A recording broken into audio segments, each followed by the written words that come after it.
नमस्कार, आप सभी का स्वागत है प्राइम टीवी पर और आप देखना शुरू कर चुके हैं प्राइम डिबेट। मैं हूं नितिन कुमार। साथियों, आज राजधानी लखनऊ में देश के प्रधानमंत्री नरेंद्र मोदी आए हुए थे। दरअसल आजादी के 75 साल पूरे होने पर न्यू अर्बन इंडियन कॉन्क्लेव कार्यक्रम 3 दिनों तक उत्तर प्रदेश में चलाया जाएगा और उसकी शुरुआत जो थी, उसका जो उद्घाटन था, वो आज प्रदेश के प्रधानमंत्री नरेंद्र मोदी के द्वारा किया गया।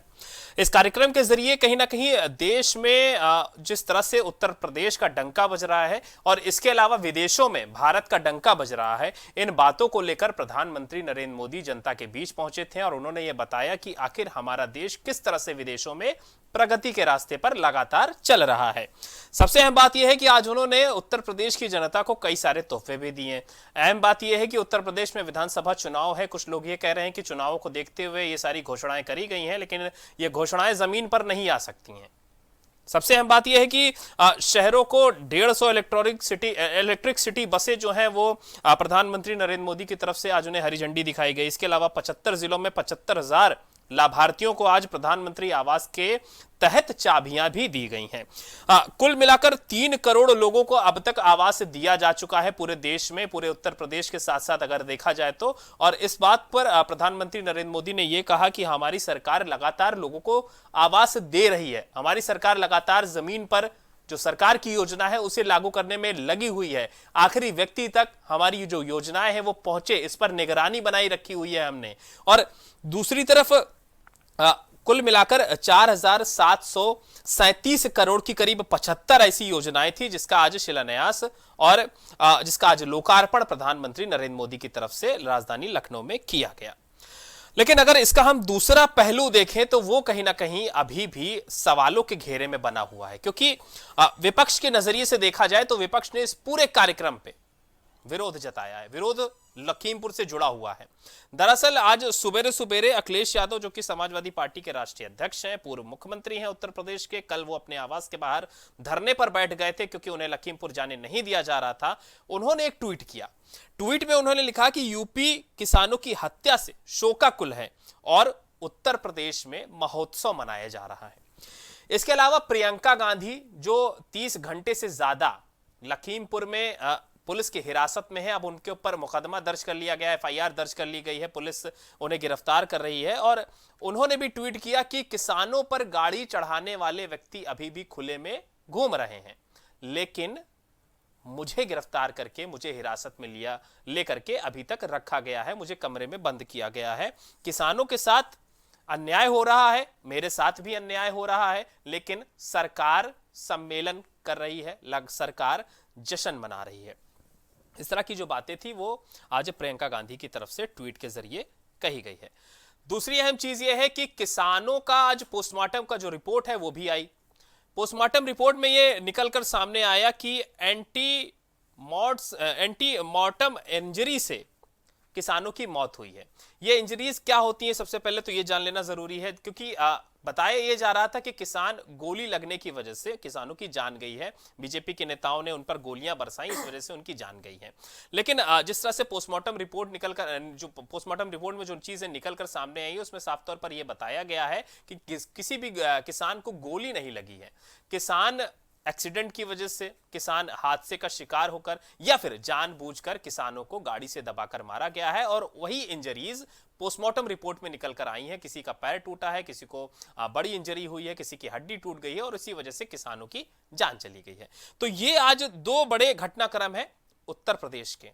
एक जो कल लखीमपुर में आप सबने देखा, आज वो भी अभी भी चल रहा है, और दूसरा उत्तर प्रदेश की राजधानी लखनऊ में आजादी महोत्सव जो मनाया जा रहा है। आज हम इसी विषय पर चर्चा करेंगे कि आखिर सरकार का यह महोत्सव विपक्ष के लिए मातम क्यों बना हुआ है, क्यों विपक्ष लगातार सवाल खड़े कर रहा है, और सरकार इस बात को क्यों नहीं बता रही कि आखिर वो गाड़ी वाले कौन थे, वो गाड़ियां किन्होंने चलाई थी, वो गाड़ी किसानों पर अगर चढ़ाई गई तो क्यों चढ़ाई गई, किसान अगर अपनी बात रखने के लिए आया था तो वहां पर जो सरकार के नुमाइंदे पहुंचे हुए थे उन्होंने बात क्यों नहीं सुनी, वो इतने क्यों भड़क गए कि उन्होंने गाड़ियां चढ़ा दी, माहौल ऐसे क्यों खराब हो गया। अगर वो अराजक तत्व थे तो क्या हमारी जो जांच एजेंसियां थी, हमारी जो पुलिस थी, उसको नहीं पता था कि यहां पर माहौल बिगड़ सकता है? ये सारे जो सवाल हैं आज हम इन्हीं विषय पर चर्चा करेंगे। कल भी हमने चर्चा की थी, लेकिन आज थोड़ा सा माहौल अलग है। माहौल इसलिए अलग है क्योंकि उत्तर प्रदेश की राजधानी लखनऊ में प्रधानमंत्री आए थे। उन्होंने इस बात को कहा है कि विपक्ष सिर्फ अपनी जो ऊर्जा है वो विरोध करने में ही बर्बाद कर रहा है। आज की डिबेट शुरू करेंगे, लेकिन उसके पहले एक रिपोर्ट देखिए और उसके बाद इस चर्चा को आगे बढ़ाते हैं।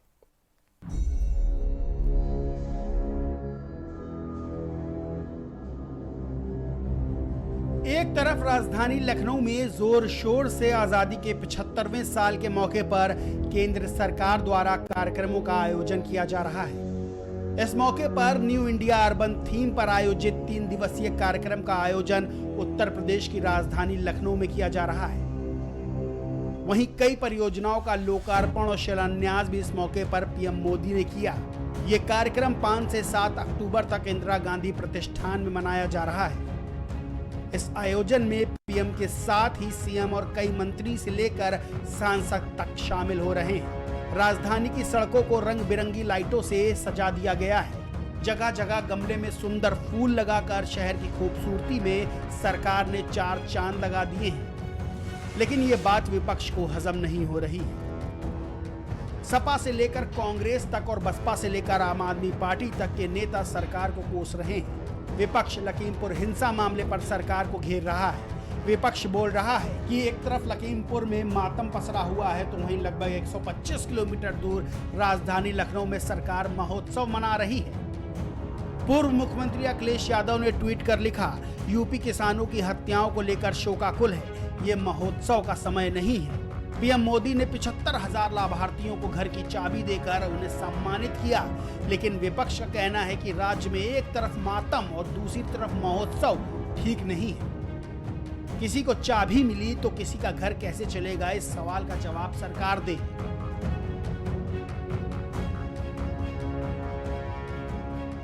देश के प्रधानमंत्री हैं, उन्हें निश्चित रूप से ये अधिकार है कि वो महोत्सव मनाएं। पर जब महोत्सव मना रहे हो तो देखे ना क्या हो रहा है। सीतापुर में जो सबसे बड़ा विरोधी दल है, उसके महासचिव प्रभारी प्रियंका गांधी जी को इलीगल डिटेंशन में रखा गया है। जिस ढंग से गिरफ्तार किया गया है वो अमानवीयता और गैरकानूनी ढंग से परंपराओं का पालन नहीं किया गया है। तो अमृत महोत्सव मनाने के साथ साथ उन्हें प्रायश्चित महोत्सव भी मनाना चाहिए था। लखीमपुर की घटना घोर निंदनीय है, मानवता पर सबसे बड़ा लांछन है। शासन प्रशासन पर इस घटना के बाद ऐसा थप्पा लगा है जिसे साफ नहीं किया जा सकता। हिंसा में हुई मौतों पर राज्य के करोड़ों लोगों की भावनाएं आहत हुई। वहीं इस समय राजधानी में इस तरह का कार्यक्रम करना कितना उचित है और कितना नहीं, ये सवाल तो विपक्ष ने खड़ा कर दिया है। लेकिन बड़ी बात यह है कि इस तरह के कार्यक्रम पहले से निर्धारित होते हैं। तो सवाल ये खड़ा होता है कि क्या जब प्रदेश में कोई बड़ी घटना हो जाए और कई लोग अपनी जान गंवा दें, तो इस तरह के कार्यक्रमों को रोका जा सकता है? ये सवाल अपने आप में बना हुआ है। लेकिन इस महोत्सव के बाद फिर से विपक्ष को एक और मौका मिल गया है कि वो सरकार से कड़ा सवाल पूछ सके। अजय सिन्हा की रिपोर्ट, प्राइम टीवी।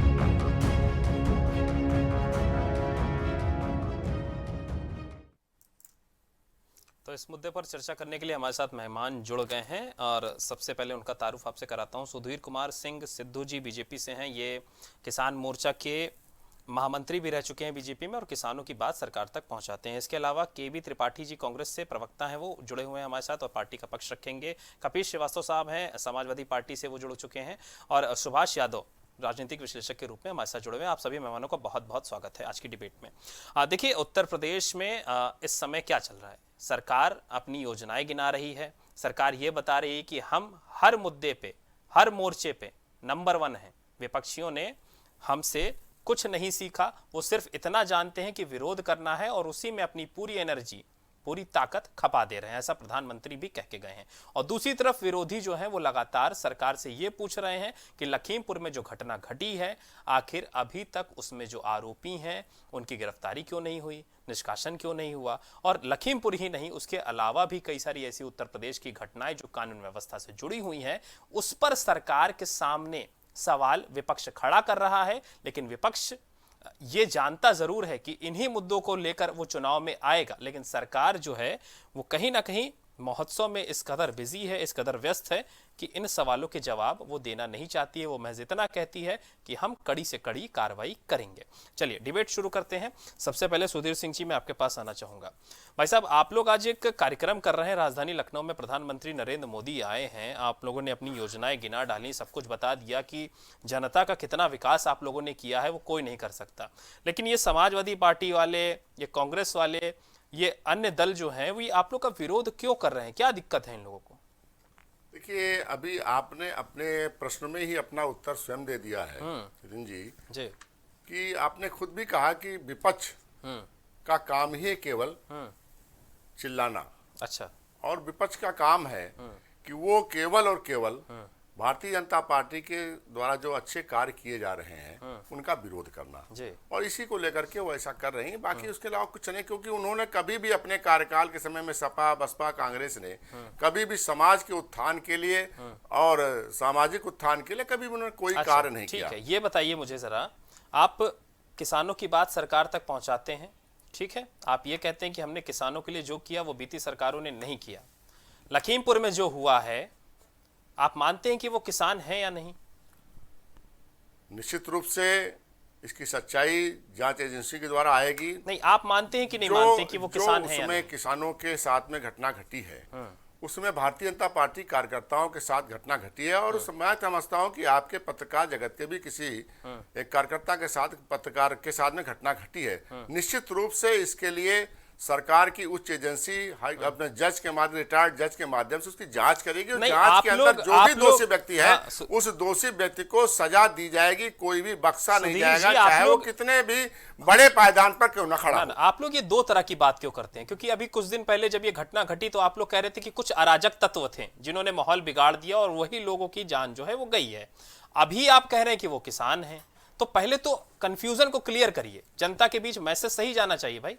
देखिए, किसानों के बीच में कुछ ऐसे तत्व जरूर गए, अच्छा, जिनके द्वारा इस घटना को अंजाम दिया गया। ये चीज मैं पूछ रहा था, तो क्या ऐसे ही लोगों को आप लोग मुआवजा भी दे रहे हैं? नहीं, निश्चित रूप से जिनकी जनहानि हुई है, जनहानि जिनकी हुई है, उसमें भाजपा के कार्यकर्ता हैं, हमारे बूथ के अध्यक्ष हैं, और आपके एक पत्रकार बंधु भी उसमें हैं, और साथ में हमारे पार्टी के कार्यकर्ता हैं। 4 लोग ऐसे हैं जिनके साथ में घटना घटी है।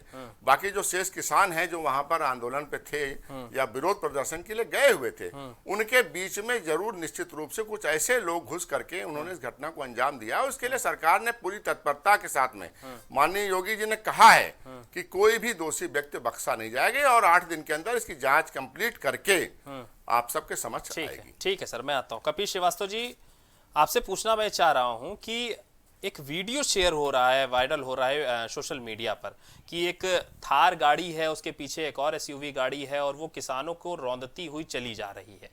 इस वीडियो को जब शेयर किया गया तो बहुत बड़े पैमाने पर विपक्षी दलों ने उस वीडियो को ट्वीट किया, लेकिन अब से थोड़ी देर पहले वरुण गांधी जो कि सांसद हैं बीजेपी के, उन्होंने भी सरकार से सवाल पूछ लिया और ये खड़ा सवाल कर दिया उनके सामने कि ये जो गाड़ी किसानों को रौंद रही है इसका पता लगाया जाए। तो ये वरुण गांधी को रह रहकर क्या हो जाता है?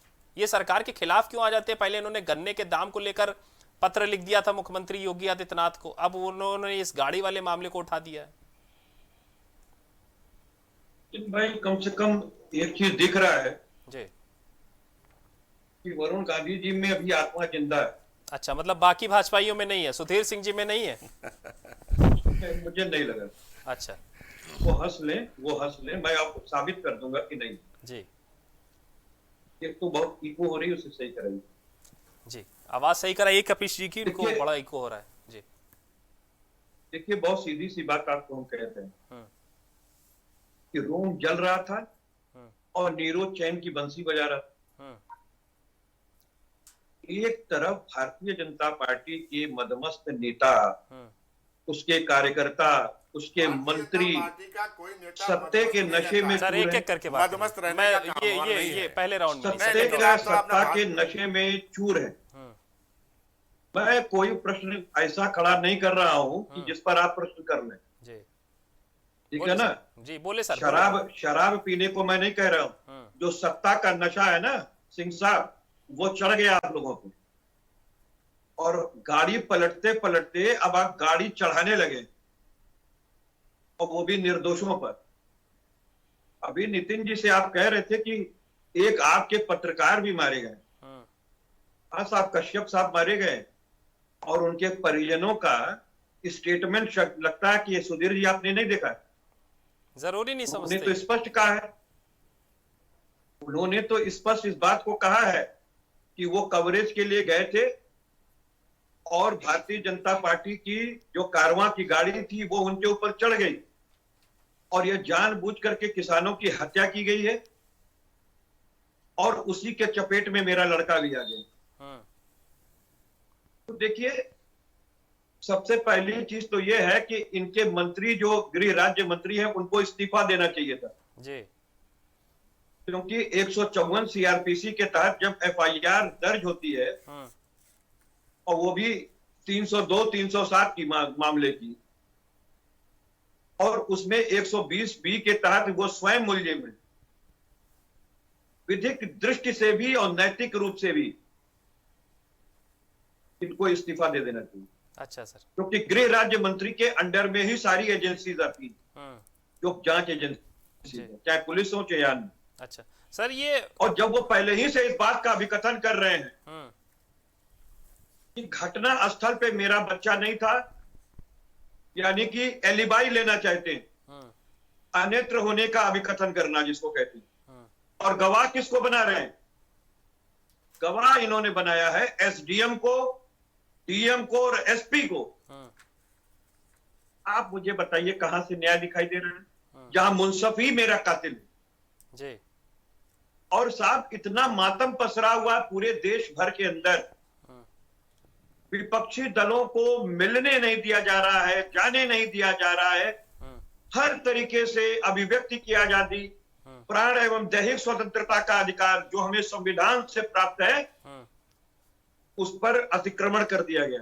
अच्छा, ये कह रहा था कपिल भाई, मैं ये पूछ रहा था आपसे कि आज लखनऊ में एक बहुत बड़ा कार्यक्रम हो रहा है, प्रधानमंत्री आए थे, उन्होंने कई सारी बातें कही हैं। उन्होंने ये कहा है कि उत्तर प्रदेश प्रगति के पथ पर है, आगे बढ़ता जा रहा है, विपक्षी अपनी जो ऊर्जा है वो सिर्फ विरोध करने में बर्बाद कर देते हैं। आप सहमत हैं? चक्कर ये है कि जिसकी सत्ता होती है तो वो यही कहता है जी। लेकिन जब वो विपक्ष में बैठने की उनकी आदत थी तब तो वो नहीं कहते थे। लेकिन बहुत सीधी सी बात है, विपक्ष बैठा आईना दिखाने के लिए, और आप कुछ भी करते रहिए जी, हम तो आपको आईना दिखाएंगे। ठीक सर। और आपको शर्म आनी चाहिए जी। कि एक और मातम पसरा हुआ है, किसी का शौहर छीन लिया गया, किसी का पुत्र छीन लिया गया, किसी का पिता छीन लिया गया, और आप महोत्सव मना रहे, चाबी बांट रहे। जब आपने वो सुविधाएं दे दी तो उनके प्रचार प्रसार के मात्र के लिए आप इस महोत्सव का आयोजन कर रहे हैं, इसके बिना भी आप सारी चीजें कर सकते थे। ठीक है सर, आता हूं मैं। कम से कम इस समय पे इस तरह की चीजें नहीं करनी चाहिए थी। ठीक है, ठीक है और सर। जो आप एंटी मार्टम इंजरीज की बात कर रहे हैं, मैं बीइंग एडवोकेट कह रहा हूं आपको कि ये एंटी मार्टम इंजरी के अंदर जो डॉक्टर ने पोस्टमार्टम किया है उसमें लेसेलेटेड इंजरी है जी, उसमें ब्रूम इंजरी है जी, लेकिन उसमें गन शॉट इंजरी नहीं है। नहीं है, सही बात है। और गन शॉट इंजरी इसलिए नहीं है कि लगातार जो ये गोली चलाए हुए उसको छुपाना चाहते हैं, और इसको आगे ये चल करके रैश ड्राइविंग में बदलेंगे, एक दुर्घटना दिखाएंगे, सेक्शन 80 का लाभ दिलाएंगे। ठीक है सर, ठीक है। और अभी हमें ये भी मालूम है कि ये सरकार एक षड्यंत्र कर रही है कि जब 2-4 दिन ये ठंडा हो जाएगा मामला तो एक क्रॉस एफआईआर लेकर के आएगी जिसमें कि मुकदमा वादी जो इस एफआईआर का है उसमें उसका मुख्य अभियुक्त होगा जी, और जिन लोगों के नाम लेकर के गवाही बनाई गई है वो सह अभियुक्त होंगे, ताकि आगे चल के बार्गेनिंग की जा सके, उन्हें डराया धमकाया जा सके और दोनों तरफ से कंप्रोमाइजेस कराई जा सके। ठीक है सर, मैं आता हूँ। यह है इसका षड्यंत्र। ठीक है, मैं आता हूँ, नेक्स्ट राउंड में आता हूँ। हाँ, केबी त्रिपाठी साहब, मैं आपके पास आऊंगा। प्रियंका गांधी के ऊपर खबर है कि मुकदमा दर्ज हुआ, एफआईआर दर्ज हुई है। जी, निश्चित तौर पे ये सरकार जिस तरह का अत्याचार कर सकती है वो सारी हदें पार कर रही है।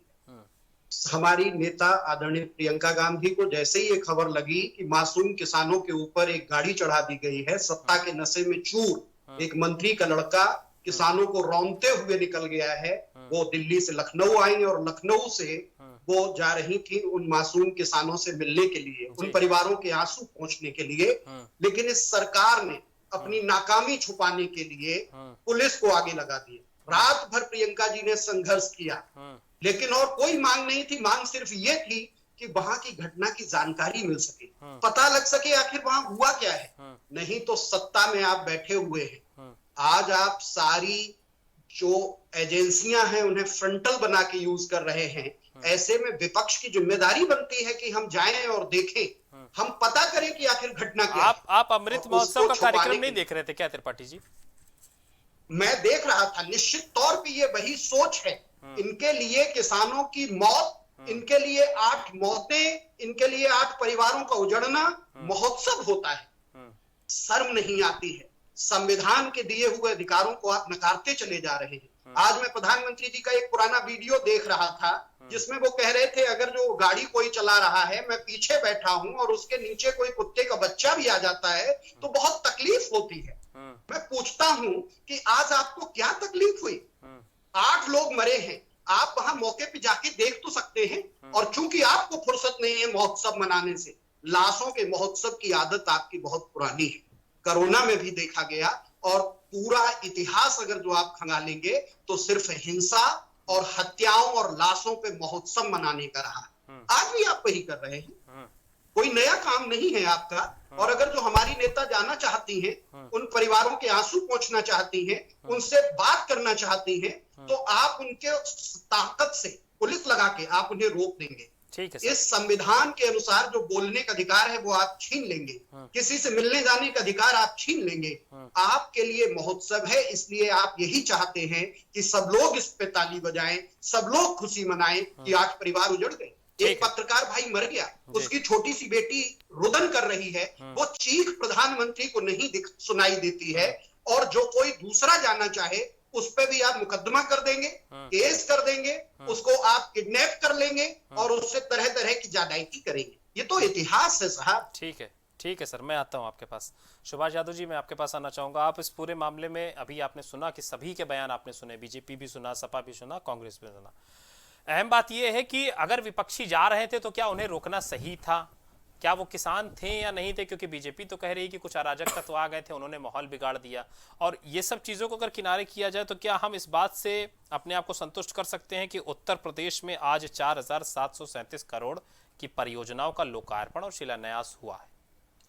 नितिन जी, पहले तो मैं आपके सवाल का जवाब देने से पहले जो 8 मृतक आत्माएं हमारे देश को, हमारे प्रदेश को छोड़ के चली गई हैं, उनके परिवार के प्रति, उनके प्रति मेरी गहरी संवेदनाएं। अब आपके सवाल पे आता हूँ। आपने जो सवाल पूछा है कि विपक्ष वहाँ जाना चाहता था, विपक्ष को जाने क्यों नहीं दिया जा रहा है, तो मैं समझता हूँ कि हमारे लोकतंत्र अधिकारों के अंदर, हमारे संवैधानिक अधिकारों के अंदर हमें अधिकार दिया गया है कि हम पीड़ित के प्रति जाकर उससे मिलें, उसके दुख को बांटें। तो कहीं ना कहीं भारतीय जनता पार्टी उन पीड़ितों से मिलने के लिए जो विपक्षी पार्टियों को रोकने का प्रयास कर रही है, वो मूलवी उनके अधिकारों का हनन कर रही है। दूसरा, आपने जो बताया कि भारतीय जनता पार्टी ने जो भी आपसे सवाल पूछा था आपने इनसे कि वो वहाँ पे जो किसान बैठे हुए हैं वो किसान हैं या नहीं, तो मैं सवाल दूं, मेरे सवाल देने से पहले ही कि मेरे साथी जो बैठे हैं प्रवक्ता सुधीर जी, आपके ही सवालों को वो सीधे सीधे टाल गए। यानी कहीं ना कहीं वो बोलना चाह रहे हैं कि वो किसान थे ही नहीं जी। तो साहब, अगर वो किसान थे ही नहीं तो फिर आप लोगों ने कहा है वहाँ पे 6 दौर की वार्ता कर ली, उनको मुआवजे दे दिए। वही चीज ने 6 दौर की वार्ता कर ली, आपने उनको मुआवजा दे दिया 45 लाख रुपए, उनको नौकरी देने के लिए आपने बोल दिया। तो जब वो किसान थे ही नहीं तो मुआवजा किस बात का? और जब मुआवजा है तो फिर आप किसान क्यों नहीं मान रहे हैं? तो पहले आप अपना स्टैंड क्लियर कर दीजिए, एक स्टैंड पे आइए। आप बोलते हैं प्रशासन की लापरवाही, बिल्कुल प्रशासन की लापरवाही हुई और आपकी सरकार की लापरवाही है। जहां तक मैं समझता हूं, एलओ डिपार्टमेंट ने रिपोर्ट दी थी जब टेनी मिश्रा जी ने इस आयोजन के होने से पहले, जब उनको किसानों ने काले झंडे दिखाए थे, उसके अंदर उनका एक वीडियो वायरल हो रहा था जिसके अंदर उन्हें स्पष्ट बोला कि विधायक और सांसद तो मैं अभी बना हूं, इसके पहले वो लोग मेरा इतिहास खंगाल लें। यानी कहीं ना कहीं बताना चाह रहे थे कि मैं आपराधिक प्रवृत्ति का इंसान हूं। ये धमकी दे रहे थे, अगर मैं वहां उतर गया था तो उनको भागने की जगह नहीं मिलती। तो आप क्या संदेश देना चाह रहे हैं प्रदेश की जनता को, देश की जनता को? यानी आप कहीं ना कहीं गुंडे या दबंगे का परिचय देना चाह रहे हैं? तो ये प्रशासन की पूरी तरीके से लापरवाही है। इसकी जिम्मेदारी प्रशासन को लेनी चाहिए थी, लेकिन प्रशासन अभी भी अपनी जिम्मेदारी से भाग रहा है वो पूरी तरीके से। ठीक है सर। सुधीर सिंह जी, मैं आपके पास आना चाहूँगा। आप लोग समाजवादी पार्टी को कहते थे कि घर की पार्टी है, आपस में लड़ा करते हैं, ये वो उल्टा सीधा। कांग्रेस के ऊपर भी आप लोग इस तरह के आरोप लगाते थे, लेकिन वरुण गांधी अब आप लोग के अगेंस्ट में खड़े हो गए हैं। उन्होंने पहले गन्ना किसानों को लेकर भी पत्र लिखा था मुख्यमंत्री योगी आदित्यनाथ को। आज उन्होंने एक वीडियो शेयर करते हुए भी एक ट्वीट किया है, उसमें साफ तौर पर उन्होंने इस बात को लिखा है कि ये जो भी लोग हैं जो गाड़ी चढ़ा रहे हैं, चला रहे हैं, इनके ऊपर सख्त से सख्त कार्रवाई होनी चाहिए, क्योंकि ये किसानों के हत्यारे हैं। वरुण गांधी मान रहे हैं कि वो किसान थे, आप लोग नहीं मान रहे हैं, ये सवाल है क्यों? दूसरी चीज, कपिल श्रीवास्तव जी ने कहा कि आप लोगों के अंदर आत्मा नहीं बची है और इसी वजह से आप लोग इस तरह के बयान दे रहे हैं। कितनी सच्चाई है, क्या माना जाए? देखिए, हमारी पार्टी भारतीय जनता पार्टी लोकतांत्रिक पार्टी है और इसमें बूथ अध्यक्ष आगे चल के राष्ट्रीय अध्यक्ष तक बन सकता है सर, मैं ये और यहाँ पर अपने विचारों को स्वतंत्र रूप से रखने का अधिकार है। वरुण गांधी जी का अपना निजी तौर पर मत है, उन्होंने क्या कहा क्या नहीं कहा इस बात पर मैं नहीं जाना चाहता हूँ। लेकिन भारतीय जनता पार्टी ने जब ये घटना घटित हुई तो उन्होंने राजनीतिक दलों को वहां पर जाने से रोकने के लिए कहा, क्योंकि किसानों का मामला था और हम मानते हैं कि वहां पर किसानों के साथ में इस तरह का घटना घटी। किसानों के बीच अच्छा, में सवाल ये है कि आप खुद भी नहीं गए और किसी को किसानों के बीच में कुछ ऐसे तत्व हाँ आए जिनके द्वारा इस घटना को अंजाम दिया गया। इसकी जांच के लिए जी, इसकी जांच के लिए हमारी एजेंसियां जांच करेंगी। सुभाष जी कुछ कह रहे हैं, ले लेते सरकार ले लेते फिर मैं आता हूं। जी सुभाष जी, क्या कह रहे हैं? निश्चित रूप से आप जी, अभी सुधीर जी ने बोला कि जांच एजेंसियों की लापरवाही थी। शायद इन्होंने आपने मेरी बात को गलत नहीं है, मैंने जांच एजेंसियों को नहीं, मैंने कहा है कि जो घटना घटित हुई, जिस घटना को अंजाम दिया गया किसानों के साथ में जो घटना घटित हुई है, उसमें कथित रूप से कोई ना कोई जरूर घुसपैठिया ऐसा था जो किसानों के रूप में वहां पर पहुंचा और उसने इस घटना को अंजाम दिया। गाड़ी वही चला रहा था क्या? गाड़ी वही चला रहा था? हमारी गाड़ी वही चला रहा था ना? मैं पूछ रहा हूँ सुधीर भाई, सुधीर जी, अरे सुधीर जी, मैं पूछ रहा हूँ, अपना निर्णय देगी। सुधीर जी, क्या गाड़ी वही चला रहा था? जो विषय जांच का है वो जांच किए बगैर नहीं आ सकता। लेकिन ये अखिलेश यादव जी और ये कांग्रेस की प्रियंका जी, इन सब को जब कलकत्ता के अंदर भारतीय जनता पार्टी के लोग मारे जा रहे थे, अरे सर, आप लोग उत्तर प्रदेश की बात करो, आप लोग कलकत्ता चले जाते हैं। हो रही थी तब इनका दर्द नहीं हो रहा था। ये राष्ट्रीय अध्यक्ष बने बैठे हैं, ये राष्ट्रीय महासचिव बने बैठी हुई है, लेकिन कलकत्ता जाने का मन नहीं हुआ उनका, कभी पंजाब जाने का मन कलकत्ता नहीं तो हुआ। आप लोग भी नहीं गए शायद। उनको यहाँ पर आज मुख्तार अंसारी जैसे व्यक्ति को कांग्रेस के लोग वहां पर भाई, संरक्षण दे करके वहां पर रखे हुए, ये काम ही इनका है। अपराधियों को संरक्षण देने का काम विपक्ष का है। भारतीय जनता पार्टी इस पर संकल्पित है कि योगी जी के नेतृत्व में दूध का दूध, पानी का पानी हो जाएगा और उन्होंने किसानों की समस्या किसानों को नहीं रोका। और माननीय टिकैत जी जब वहां पर पहुंचे, उनके साथ में वार्ता करके जो भी बात थी उसका निस्तारण करने का काम किया। और मैं पुनः आपको विश्वास दिलाना चाहता हूँ, कहना चाहता हूँ, आपसे बताना चाहता हूँ, सुनिए बात, सुनिए सुधीर जी, बात सुनिए।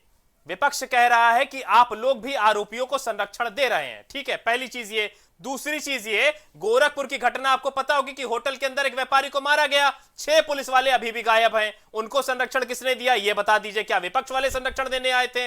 इसके पहले एक व्यापारी को और मारा गया था, एक आईपीएस फरार है, उसको किसने संरक्षण दिया ये बता दीजिए? क्या विपक्ष वाले आए थे? तो विपक्ष और कलकत्ता की बात मत करिए, उत्तर प्रदेश की बात करिए, लखीमपुर की बात करिए कि वहां पर क्या हुआ और वहां पर किसकी कमी थी। उत्तर प्रदेश के अंदर कोई भी किसी प्रकार की घटना का अंजाम देगा, कोई कैसा भी हो, किसी भी दल में रहने वाला व्यक्ति हो, किसी भी समाज का रहने वाला व्यक्ति हो, उत्तर प्रदेश के मुख्यमंत्री आदित्य योगी नाथ जी के नेतृत्व में निष्पक्ष कार्रवाई की जाएगी और आने वाले समय में दूध का दूध पानी होकर दिखाई देगा। इसीलिए प्रियंका गांधी कैद में है, प्रियंका गांधी के ऊपर मुकदमा है और जिसने गाड़ी चढ़ाई है प्रियंका जी आपकी राष्ट्रीय नेता है, इस नाते मैंने कहा कि बंगाल में उनको नहीं दिखाई दे रहा था, उनको उत्तर प्रदेश में घटना को लेकर के पेट में दर्द होने लगा। और हमने जब पहले से कहा था कि धारा 144 लगी हुई है और राजनीतिक पार्टियों को जाने के लिए वहां पर इसके लिए पहले से आग्रह किया गया था, लिखित रूप से अखिलेश जी को, प्रियंका जी को, इन सबसे आग्रह किया गया था कि कृपया ऐसे हालात में जाकर के आप स्थिति को बिगाड़ने का काम न करें। और किसान नेता के रूप में टिकैत साहब जब राकेश टिकैत जी आए तो उनको आने दिया गया। क्या हजारों किसानों के बीच में बैठ करके समस्या का समाधान करने का काम भारतीय जनता पार्टी के नेतृत्व ने किया। और माननीय योगी जी के नेतृत्व में जिस प्रकार से किसानों के लोगों ने कहा, उन किसानों के बीच बात मान करके हमने निष्पक्ष जांच का आश्वासन दिया है और निष्पक्ष जांच होगी निश्चित रूप से, इसमें कोई भी अपराधी बख्शा नहीं जाएगा। जिसके द्वारा दुर्घटना अंजाम दी गई है उससे चाहे जो हो उसके साथ सख्त कार्रवाई की जाएगी और अपराधियों को बचाने में, अपराधी ये काम आप करते हैं, भारतीय जनता पार्टी में नहीं। और भारतीय जनता पार्टी ने कहा है कि अपराधियों की जगह उत्तर प्रदेश में नहीं, उसको जेल में जाएगा। देख रही है अपराधियों को संरक्षण देने का काम समाजवादी पार्टी, कांग्रेस पार्टी और बहुजन समाजवादी पार्टी करती है। भारतीय जनता पार्टी का भी अपराधियों को संरक्षण देने का काम करती है। एक एक करके बोलिए। जेल जाएंगे। हाँ कपीस जी क्या कह रहे थे आप? मैं बहुत स्पष्ट सी बात कह रहा हूं कि बड़ा दम्भ भर रहे हैं कि इनकी पार्टी जो है वो अपराधियों के विरुद्ध काम करती है। मैं तो एक बात पूछ रहा हूं कि माननीय मुख्यमंत्री जी पे 302, 307 का केस है, डिप्टी मुख्यमंत्री पर है अपहरण और पशु तस्करी का मामला, 419, 67, 68, 71 का मामला है, इनके 114 विधायकों पर हीनियस क्राइम है, 35 सांसदों पर है। ये कब जेल जाएंगे? इनको कब जेल भेजेंगे? बताइए। अपराधियों की पोषित सरकार चल रही है, अपराधियों की पोषित सरकार चल रही है। आप अपने आखिर आप अपने कब जेल भेजिएगा? आखिर आप अपने असली मकसद पे आ गए। जवाब ले लीजिए। आप आखिर अपने असली मकसद पे आ गए। अब किसान आपको दिखाई नहीं देता है। अगर देश में खुशहाली हो रही तो आपको दिखाई नहीं देता है। अगर देश के अंदर अमृत योजना के अंतर्गत घर घर पानी पहुंचाया जा रहा है तो आपको दिखाई नहीं देता। घर घर उज्ज्वला गैस पहुंचाई जा रही है, आपको दिखाई नहीं दे रहा है। कोरोना काल में फ्री वैक्सीनेशन किया जा रहा है, आपको दिखाई नहीं दे रहा है। आपको ये सब कुछ दिखाई नहीं दे रहा है।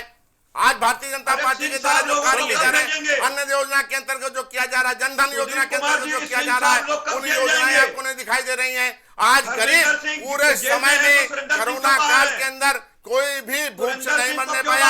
हर आदमियों को राशन, हर आदमियों को खाने की व्यवस्था, हर आदमी को जाने की व्यवस्था की गई। उस समय विपक्ष कहीं नहीं दिखाई दे रहा था, कहीं समाजवादी पार्टी नहीं दिखाई दे रही थी, कहीं कांग्रेस नहीं दिखाई दे रही थी, कहीं बहुजन समाजवादी पार्टी दिखाई दे रही थी। केवल भारतीय जनता पार्टी देश और समाज के हित की रक्षा करने के लिए आगे ठीक है, मैं आऊंगा, मैं आता हूँ, मैं सबके पास आता हूँ, मैं सबके पास आता हूँ। सुधीर जी ये बताइए, अभी आपने कहा उज्ज्वला योजना, त्रिपाठी जी अपना सिलेंडर नहीं भरवा पाते, मैं नहीं भरवा पाता हूँ, उज्ज्वला योजना की बात आप कर रहे हैं। आपको पता है सिलेंडर का दाम कितना हो गया है? आप उज्ज्वला योजना की बात कर रहे हैं, आप अन्य योजनाओं की बात कर रहे हैं। देखिए आप अभी जैसे कपिल श्रीवास्तव कह रहे थे कि आपके बाकी एमएलए पर भी कहीं ना कहीं मुकदमे दर्ज हैं। कलकत्ता तो आप भी जा रहे थे ना भाई, आपसे पूछा जा रहा लखीमपुर के बारे में, तो आप कलकत्ता जा रहे हैं। 114 के ऊपर है। चलिए ठीक है। हाँ त्रिपाठी जी क्या कह रहे थे आप? मैं कह रहा था सर, इनका आरोप है कि किसान दिखाई नहीं देते। हम मोदी जी से पूछते हैं कि आपको किसान दिखाई देते हैं? आपके घर से 20 किलोमीटर दूर वो किसान बैठे हुए 10 महीने से आपको दिखाई दिए? योगी जी से पूछिए आप कि इतनी बड़ी संख्या में किसान वहां इकट्ठे थे, उप मुख्यमंत्री का कार्यक्रम था, उनका हेलीकॉप्टर उतर नहीं पाता है, इतनी संख्या में किसान विरोध करने जाते हैं और आपको वो किसान दिखाई नहीं देते हैं। आप महोत्सव मनाने पे टिके रहते हैं। आप कहते हैं हमने इतने उज्ज्वला सिलेंडर बांट दिए। आप हमें एक बार बताइए कि आज सिलेंडर का रेट क्या है? और जो मोदी जी ने 2014 में कहा था कि वोट डालने से पहले सिलेंडर को प्रणाम कर लेना, 2022 में यूपी की पूरी जनता सिलेंडर को प्रणाम करके ही वोट डालने जाएगी। लेकिन हम आज के मुद्दे पे आते हैं। इनका कहना है कि योगी सरकार में कोई भी अपराधी बचेगा नहीं। आप अच्छी तरह से जानते हैं कि आज कितने अपराधी खुलेआम घूम रहे हैं। पिछले 2 दिन से कोई भी आम आदमी सो नहीं पा रहा है उस वीडियो को देख के कि जिसमें एक गाड़ी वापस लौटते हुए किसानों के ऊपर पीछे से आके चढ़ जाती है। पहियों के नीचे लोग दबते हैं, चीखते हैं, गाड़ी के ऊपर उछलते हैं, गिरते हैं और उस गाड़ी से निकल के मंत्री जी के पुत्र भागते हैं। उसका भी वीडियो जारी हो चुका है और वो कल से खुलेआम घूम रहे हैं। और विपक्ष के वो नेता जो कि आवाज उठाना चाहते हैं, उन मासूमों से मिलना चाहते हैं, जो परिवार आपने उजाड़ दिए हैं उनके आंसू पोंछना चाहते हैं, तो फिर आप उन्हें कैद कर लेते हैं। आप पहले हिरासत में रखते हैं, 24 घंटे से ज्यादा 30 घंटे बीतने तक हिरासत चलने के बाद आप मुकदमा दर्ज करते हैं, अस्थायी जेल बना देते हैं और उसके बाद आप ड्रोन से निगरानी करते हैं। आपने एक बार उस केंद्रीय गृह राज्य मंत्री से पूछा कि इसका जिम्मेदार कौन है? आपने इस राज्य जो सरकार ये दावा कर रही कानून व्यवस्था इतनी अच्छी चल रही, उसके उप मुख्यमंत्री से पूछा कि आप जहां कार्यक्रम में जा रहे थे वहां इतनी बड़ी घटना घटी, आप वहां गए दोबारा पूछने? मोदी जी अमृत महोत्सव मनाने लखनऊ आ सकते हैं, गुणगान कर सकते हैं, खीरी जा सकते हैं क्या? ठीक है, आ रहा हूं, प्रधानमंत्री जी से निवेदन है कि एक बार जाइए खीरी। ठीक है सर, ठीक है, मैं आ रहा हूं। कपीश भाई कुछ कहना चाह रहे हैं, उसके बाद हम सुधीर जी के पास चलेंगे। देखिए, मेरा कहना बहुत सीधी सी बात यह है कि सारे वीडियो रिलीज हैं और कानूनन दृष्टि से अगर आप देखें तो जो 26 सितंबर को गृह राज्य मंत्री ने उकसावे वाला बयान दिया, तो वो तो एग्रेसर दिखाई दे रहे हैं कि उन्होंने एग्रेसर का काम किया और बाकायदा 302 के साथ 120B के साथ वो 302 के मुलजिम बने हैं। तो एक आदमी जो 302 यानी हत्या का मुलजिम बन गया, हत्या के प्रयास का मुलजिम बन गया, वो आदमी मंत्री पद पे कैसे है? उनको तो तुरंत इस्तीफा दे देना चाहिए, और ना अगर इस्तीफा दे तो मोदी जी को बर्खास्त कर देना चाहिए। ऐसा मंत्री रखते हैं जो कहते हैं कि 2 मिनट में सबक सिखा दूंगा, और उन्होंने सबक अपने बेटे से सिखा दिया। ये प्री प्लान्ड था, क्योंकि आपका वक्तव्य और आपके पुत्र का कृत्य ये कंप्लायंस करता है इस घटना को। ठीक है, ठीक है, और आप दोषी हो। ठीक है, चलिए। कपिल श्रीवास्तव से कुछ तकनीकी कारणों से हमारा संपर्क टूटा हुआ है। हाँ, सुभाष जी आप कुछ पूछना चाह रहे हैं, उसके बाद मैं सुधीर जी के पास चलूंगा और सारे सवालों के जवाब लेता हूँ। नहीं, मैं वही पूछना चाह रहा था कि सुधीर जी उस समय ये बात बोल रहे थे कि कहीं ना कहीं उस भीड़ के अंदर उन किसानों के बीच में अराजक तक तो घुस गए थे, यानी आप उस चीज को स्वीकार तो कर ही रहे हैं ना। मैं इनसे ये पूछना चाह रहा हूँ कि कुछ दिनों पहले नहीं, जब वो अराजकता तो आए कहां से? ये सवाल मैं इन्हीं से ही पूछना चाह रहा हूँ आपके चैनल के माध्यम से ही। नहीं, इनसे पूछेंगे तो ये बता देंगे कि खालिस्तान से आए थे या कहीं से आए थे, क्योंकि ये लोग ये बता देते हैं कि किसानों की भीड़ में खालिस्तानी आ गए थे। तो जाहिर सी बात है फिर इनके पास सवालों का कोई जवाब नहीं रहता, ये टालम टोल करते हैं, मुद्दे से भटका देते हैं, कहीं और लेके चले जाते हैं। जैसे कि अभी डिबेट के अंदर बात चल रही थी अमृत महोत्सव की, बात चल रही थी लखीमपुर खीरी की, बात चल रही थी उत्तर प्रदेश की, चले गए हम लोग बिहार चले गए, बंगाल चले गए, कलकत्ता चले गए, मेन मुद्दे से तो भटक गए। ये जब खुद ही बोल रहे हैं कि उसके अंदर कई अराजक तत्व घुस के चले आए थे, वहां के स्थानीय एलओ डिपार्टमेंट ने प्रशासन को रिपोर्ट सौंपी थी कि यहाँ पे माहौल बिगड़ सकता है, यहाँ पे ऐसी घटनाएं घटित हो सकती थी, तो आपका खुफिया तंत्र क्या कर रहा था? आपने ऐसे अराजक तत्वों को उसके अंदर घुसने कैसे दिया? आप ऐसी ऐसी बातें मत किया कीजिए दुनिया को बरगलाने के लिए, प्रदेश को बरगलाने के लिए। मैं आपके चैनल के माध्यम से सवाल इनसे और पूछना चाहता हूं कि जैसे कि अभी कपिल श्रीवास्तव जी ने एक बात बोली थी, शायद त्रिपाठी जी ने, कि मोदी जी ने यह बात बोली थी कि अगर गाड़ी के नीचे अगर कोई कुत्ते का बच्चा या पिल्ला आ जाता है तो उसके प्रति भी इनको बड़ा दर्द होता है। मुझे समझ में नहीं आ रहा कि भारतीय प्रधानमंत्री आदरणीय नरेंद्र मोदी जी का वो दर्द कहां चला गया? 2019 के अंदर इन्होंने शिखर धवन जो भारतीय क्रिकेट टीम के सदस्य हैं, उनके अंगूठे की चोट के ऊपर एक ट्वीट किया था और उनके ठीक होने की कामना की थी। मैं 3 दिन से उनके ट्वीट के ऊपर पूरा वॉच कर रहा हूं, लेकिन इन किसानों के प्रति, इन अन्नदाताओं के प्रति एक शब्द भी, एक मानवीय संवेदना भी इनके मुंह से आज तक नहीं निकला। तो भारतीय जनता पार्टी किस अन्नदाताओं की हिमायत की बात करती है? कौन सी बात करती है? ये स्टैंड तो ले पहले, या तो खालिस्तानी बता के पूरा मामला क्लियर कर दें, या किसान उनको बताकर उनके साथ बैठ के मामला सुलझा ले। ठीक है सर, एक चीज पे तो आना चाहिए इनको पहले। ठीक है। सुधीर जी ये बताइए, प्रियंका गांधी को जहां पर आप लोग ने रखा है उसकी निगरानी आप लोग ड्रोन कैमरे से करवा रहे थे। उन्होंने सुबह एक वीडियो बनाकर भेजा और वो अपने कमरे में झाड़ू भी लगा रही थी, कल वो वीडियो सामने आया था। इसके अलावा एक वीडियो और आया था, शायद आपने नहीं देखा होगा, या देखा हो तो शायद ना बताएं। एक जीप जो किसानों को रौंदती हुई गुजर गई, 2 गाड़ियां थी उसमें। तो ये सारे वीडियो क्या आप लोग देख रहे हैं कि नहीं देख रहे हैं? ये विपक्ष, प्रियंका गांधी, ड्रोन और ये जीप, क्या कहेंगे इसमें? देखिए, प्रियंका जी का तो काम है क्या? अभी स्कूटर पर बैठ के लखनऊ की सड़कों पे जाती हैं। तो जब आप लोग जाने नहीं देंगे तो भाई जाना पड़ेगा। प्रियंका जी का ये काम और आपकी महिलाओं के प्रति यही त्रिपाठी जी आ रहा हूँ, त्रिपाठी जी आ रहा हूँ। भाषा यही होती है और वहां महिलाओं पे के गेस्ट हाउस पे जा करके वहां पे झाड़ू लगाने का वीडियो आखिर उनका कौन बना रहा है?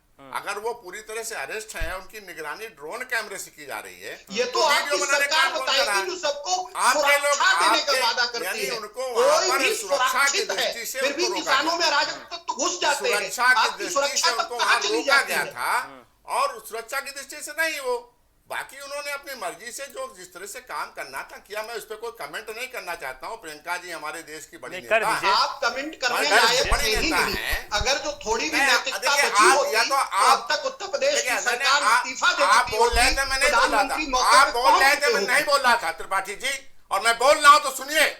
और भारतीय जनता पार्टी जो कहती है वो करती है, और कहने और करने में कोई उसके अंतर नहीं होती, कथनी करने में कोई अंतर नहीं होता है। और आप लोग मनगढ़ंत बातें करते हैं, मनगढ़ंत बात करके आप लोग कहानी किससे बनाते हैं। आज आप लोग आप लोग की बातों को, अपनी बातों को घुमा फिरा कर कहने की आदत आपको। आपने ये नहीं बताया कि समाजवादी पार्टी के राष्ट्रीय अध्यक्ष जब वहां जाने के लिए लखीमपुर के लिए निकले तो पुलिस थाने की जीप उनके घर के सामने फूंकी गई, और समाजवादी पार्टी के कार्यकर्ताओं ने जिस प्रकार से यहाँ पर दंगा किया है और जिस प्रकार से बवाल करने की कोशिश किया है, निश्चित रूप से उनकी मंशा थी कि लखीमपुर पहुंच करके लखीमपुर में वो और भयानक कांड कराना चाहते थे, और इस प्रकार के कांड कराने की अनुमति चाहे माननीय अखिलेश यादव जी हो, चाहे माननीय प्रियंका चोपड़ा जी हो, प्रियंका वाड्रा जी हो, इनको किसी को भी अनुमति नहीं दी जाएगी। भारतीय जनता पार्टी की सरकार निष्पक्ष रूप से जांच कराएगी, और हमने कहा था कि किसानों को जाने की छूट है, और किसान वहां हजारों की संख्या में पहुंचे और हमारे एडीजी पहुंचे, और हम लोगों ने वहां पर निष्पक्ष जांच का जिस प्रकार का जो भी प्रस्ताव आया किसानों के द्वारा, हमने उसको माना, उसको स्वीकार किया, और वो घटना आज प्रातः तक लगभग काबू में पूरी तरह से आ चुकी है।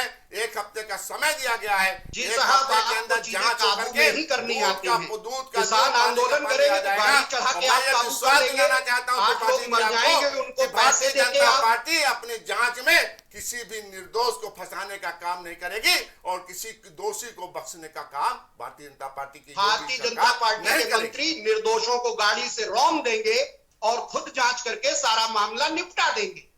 मैं पूछता हूं कि मंत्री जिनके ऊपर आरोप है वो अभी तक गृह राज्य मंत्री हैं इस देश के, ऐसे में कौन सी एजेंसी, कौन सी पुलिस निष्पक्ष जांच कर लेगी? ये आपकी व्यक्तिगत राय है।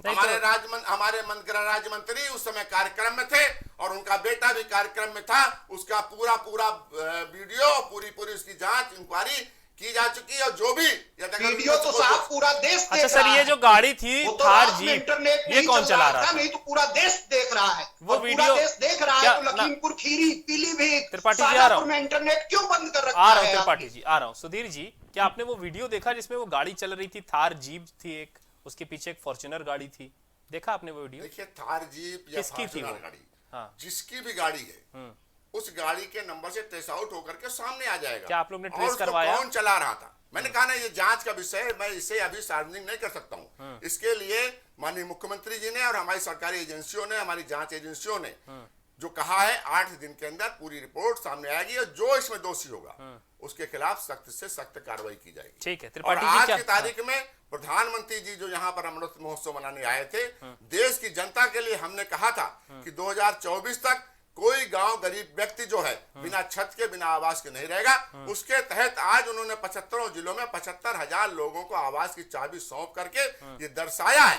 हमने हर घर में पानी देने का संकल्प लिया है, हमने हर घर में बिजली देने का संकल्प लिया है, हमने हर गांव को गैस के माध्यम से उसको गैस देने का संकल्प लिया है, हमने हर गरीब को राशन देने का संकल्प लिया है, और हमने करके दिखाया, और आज हम कर रहे हैं। हमने संकल्प लिया, हमने भारतीय संस्कृति की रक्षा के लिए संकल्प लिया, हमने राम मंदिर निर्माण का संकल्प लिया, आपके संकल्प हमने धारा में 370 आपके इस संकल्प में 35 हटाने का संकल्प लिया, और वो सारे संकल्पों आप ये जो गरीबों के लिए संकल्प बता रहे हैं, किसानों के लिए सुधीर जी, हितकारी केवल मोदी जी हैं, जिन्होंने किसानों को सम्मान निधि दे करके उन ऐसे किसानों को, गरीब किसानों को जो बुआई कटाई जुताई के समय बिल्कुल सही कह रहे हैं साहब, सबका साथ, सबका विकास, सबका प्रयास, सबको बर्बाद करके मानिए। सम्मानजनक आप राष्ट्र के सबका माध्यम से यही सहयोग प्रयास करने है। का जा आप सब हमारा बर्बाद काम है करने पे कि तुले सबका हुए हैं। साथ सबका विकास। समाजवादी पार्टी का काम है सबका साथ और अपने सत्ता के परिवार का गलियारों से विकास, निकल के और देखिए कांग्रेस का बिहार काम को है कैसे सबका खटखटा साथ और रहे हैं। अपने परिवार का तड़प विकास। रहे हैं। मुझे बता दीजिए समाजवादी बस पार्टी बस में मैं आ रहा नेता हूँ, मैं आ रहा हूँ कौन है? सर, मैं आ रहा कौन हूँ, है? मैं सर आ रहा हूँ, मैं आ रहा हूँ।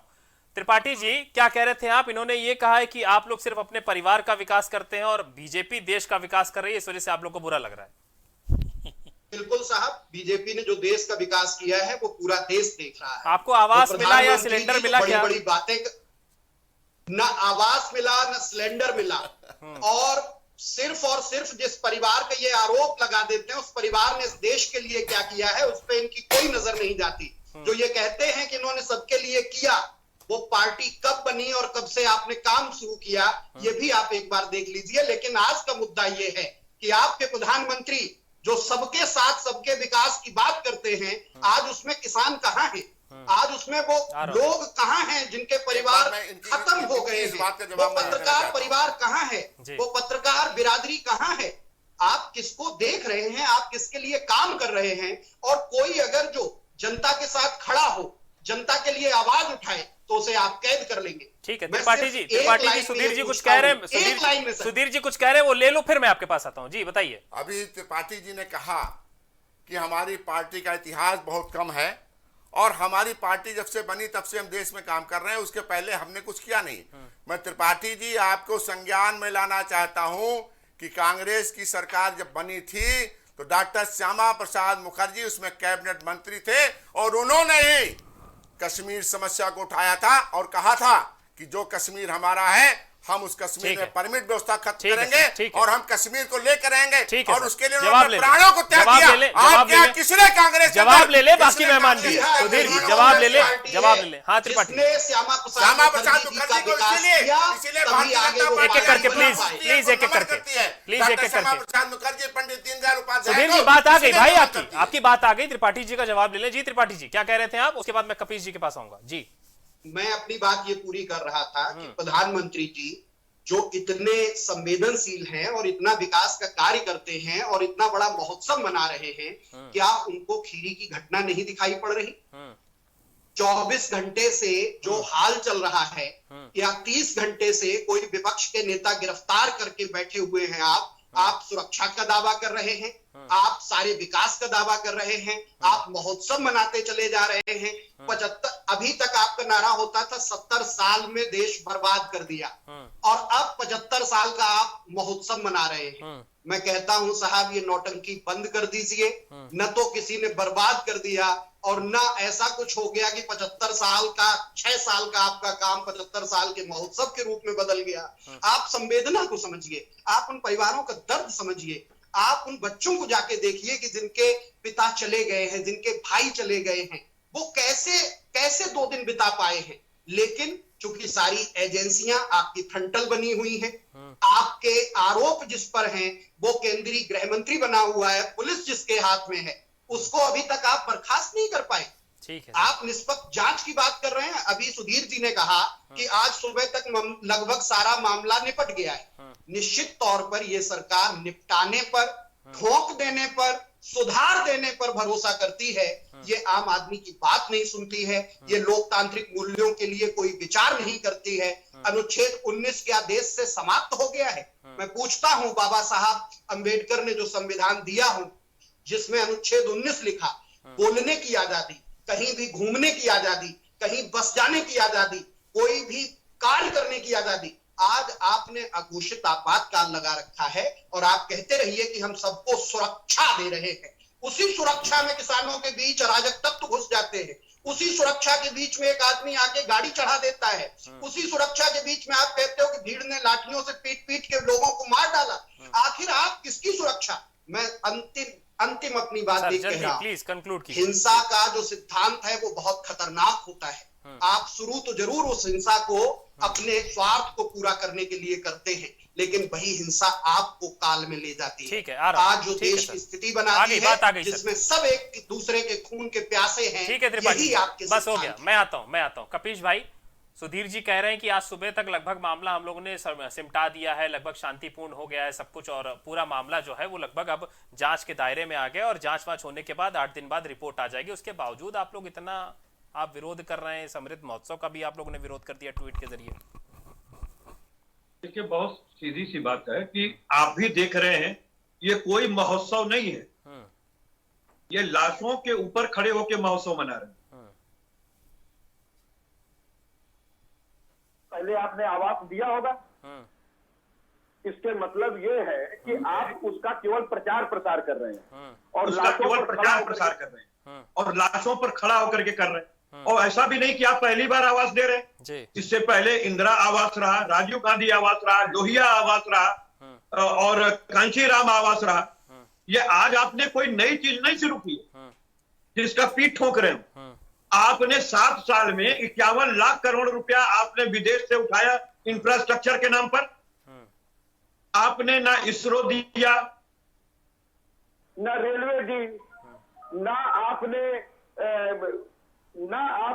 डाक विभाग दिया, ना आपने एम्स दिया, मतलब आपने कुछ भी नहीं दिया।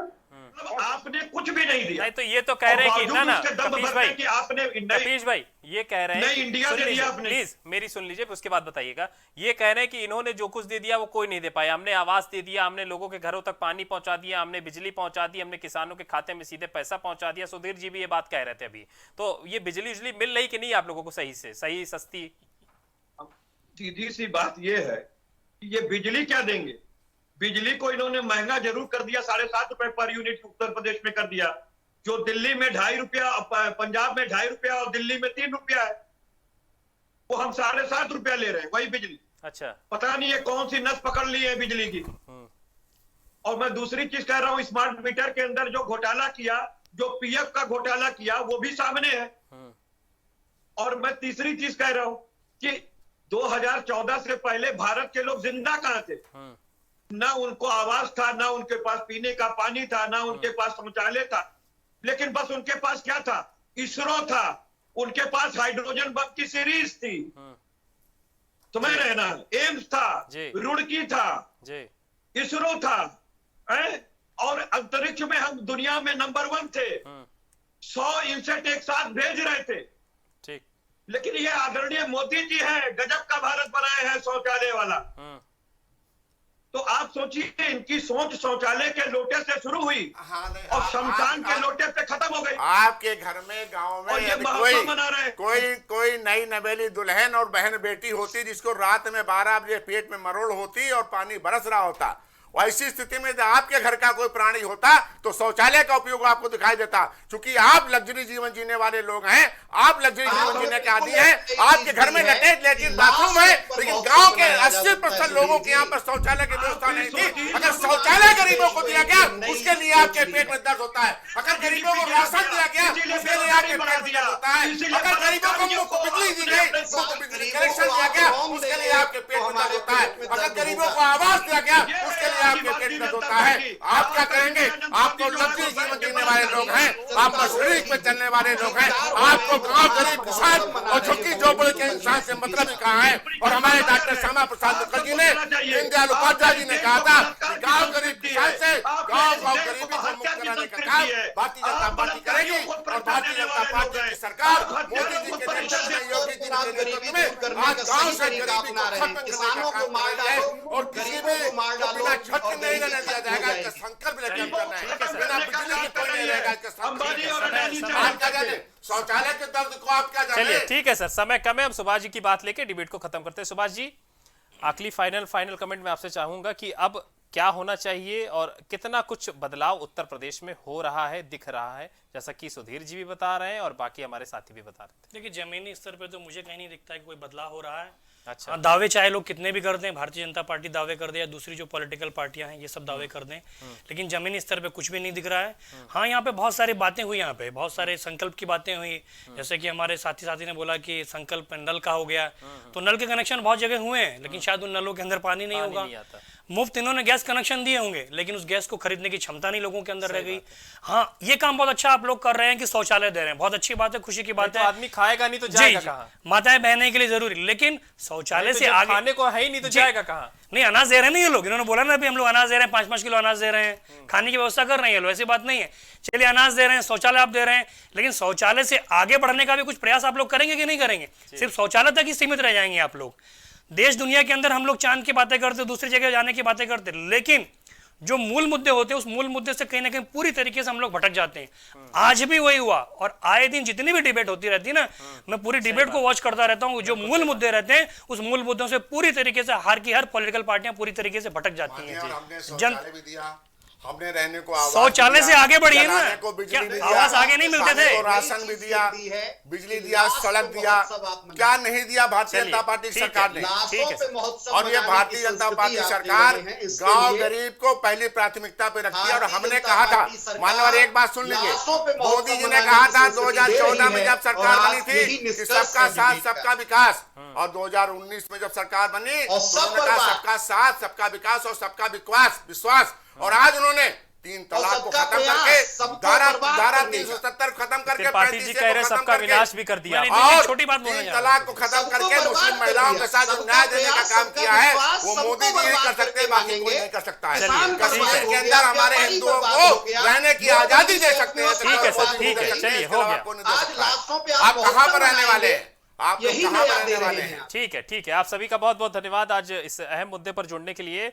तो साथियों, आपने देखा कि हमने डिबेट अपनी शुरू तो करी थी लखीमपुर के मामले को, और उत्तर प्रदेश की राजधानी लखनऊ में आज प्रधानमंत्री नरेंद्र मोदी ने जो सौगातें उत्तर प्रदेश की जनता को दी उसको लेकर। हाँ, तो देखिए, आज की डिबेट में हमने चर्चा की लखीमपुर को लेकर और उत्तर प्रदेश की राजधानी लखनऊ में प्रधानमंत्री नरेंद्र मोदी के कार्यक्रम को लेकर कि किस तरह से उत्तर प्रदेश में कौन कौन सी प्रमुख योजनाएं जिनका लोकार्पण और शिलान्यास प्रधानमंत्री मोदी की तरफ से किया गया। लेकिन हम कहीं ना कहीं फिर से एक बार कलकत्ता चले गए। हम ये जान गए कि उत्तर प्रदेश में बीजेपी की सरकार ने हमें क्या क्या दिया है, हमारी जनता को क्या क्या दिया है। लेकिन कहीं ना कहीं हमें रोजगार चाहिए था। हमारे साथ अगर कोई अपराध हो रहा है तो हमें उसके लिए इंसाफ चाहिए था। और जो किसान लखीमपुर में मरे हैं, उनके पीड़ित परिवार अभी भी ये सवाल पूछ रहे हैं कि जो आरोपी हैं उनकी गिरफ्तारी कब होगी, उन्हें इंसाफ कब मिलेगा। बहरहाल, हम आगे भी इस खबर पर अपडेट आपको देते रहेंगे और डिबेट के जरिए अलग अलग मुद्दों पर चर्चा करते रहेंगे। आज की डिबेट में इतना ही। मदीजन मती, नमस्कार।